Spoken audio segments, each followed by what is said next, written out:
They say curiosity killed the cat, but what if it was something far worse? Sarah, a fearless journalist, steps into an abandoned mansion that the locals avoid, thinking it's nothing more than superstition. But when strange noises echo from the shadows, whispers fill the air, and the house seems to come alive, Sarah's investigation turns into a terrifying fight for her life. It was a typical night in Milford, with the wind howling and the trees swaying. But there was something about the old mansion at the edge of the woods that made the town uneasy. People spoke of it in whispers, shadows that moved on their own, strange sounds in the dead of night.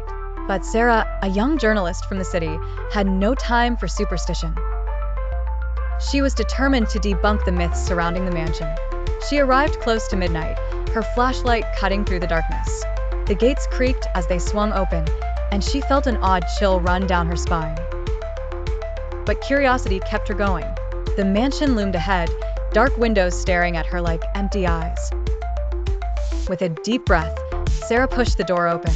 The hinges groaned. The air was stale, heavy with dust. The silence was suffocating, broken only by the echo of her footsteps. She walked down the long hallway, passing old portraits, when a faint sound stopped her in her tracks. Footsteps. Not hers. She froze. The house was still. No one else was there. Maybe it was just the house settling. But then, she heard it again, closer this time. The sound of something moving or someone. Her heart raced.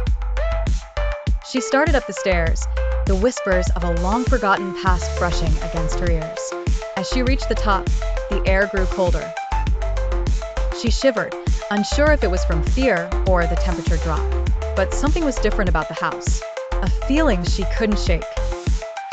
The hallway ahead seemed endless, each door hiding its own secrets. Her flashlight flickered, illuminating strange, ancient symbols carved into the wood. Warning signs. She felt drawn to one of the rooms. There was a soft noise coming from inside. The door creaked as she opened it, revealing a room frozen in time. Furniture covered in sheets, dust heavy in the air. And then she saw it, a mirror, reflecting her own image, but behind her, a tall, thin man. His eyes were hollow, his face gaunt. Sarah spun around, but there was no one there. She backed away from the mirror, her heart pounding. Then, the door slammed shut behind her.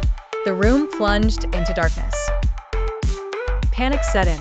She fumbled for her flashlight, but it flickered and died. A cold hand touched her shoulder, and she spun around in terror. Nothing. But the whispers, now louder and more urgent, filled the room. The walls seemed to close in, the air thick with dread. Her pulse raced. She had to get out. She ran. The floor creaked beneath her feet as she dashed toward the stairs. But as she reached the landing, the ground beneath her feet cracked open, and she fell, tumbling into the pitch-black abyss below. When Sarah regained consciousness, she found herself in a strange place. The walls were covered in cryptic symbols, and the air was thick with the smell of decay. And then, she saw it, the creature that had been following her. It wasn't human. It moved toward her with unnerving speed. Its claws scraped against the floor, and its glowing eyes bored into her soul. She wanted to scream, but no sound came. Fear paralyzed her. She couldn't move. The creature smiled, its jagged teeth gleaming in the dark. "You shouldn't have come here." The last thing Sarah heard was her own scream as the darkness closed in around her.